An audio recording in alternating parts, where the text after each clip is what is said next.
How do you see the company growing? How do you see the company evolving as you progress with this fantastic solution around what you've created here? Well, I mean, we see ourselves as becoming very rapidly the standard for data sharing and data monetization. Okay. In all the clients we're working with, I mean, at any point in time, we're engaged with between 30 to 40 clients, and we don't see any real competition. I mean, there's all the tools that can do data governance, you have tools to do homomorphic encryption, but they solve very different problems.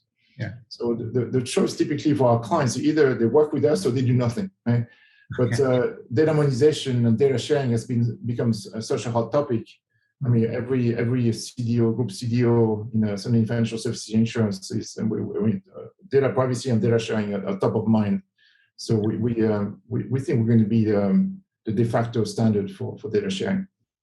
And if CDOs looking at this and he's saying, I'm really interested in this, and how does it interoperate with these existing systems? Does it plug in, and how does it sort of work on sort of from a design point of view to make it work with my existing systems, my existing data sources, and so on?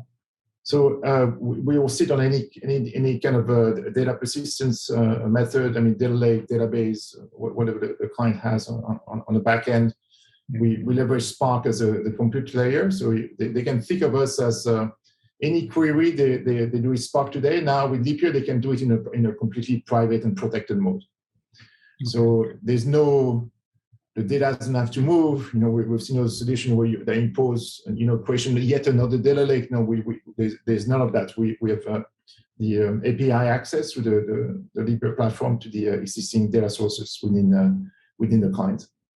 And in, just wrapping up here in terms of where we're at, any other areas where Leapyear could, both in the financial sectors or other sectors, you think will be of value to potential clients looking at the Leapyear solution here? I think the hottest use case in financial services is alpha generation. So every fund, every hedge fund is looking for new ways to generate alpha.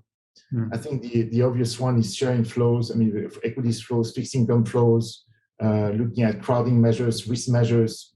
I think there's a great appetite to have our clients access that data. I think that's really, a very hot topic.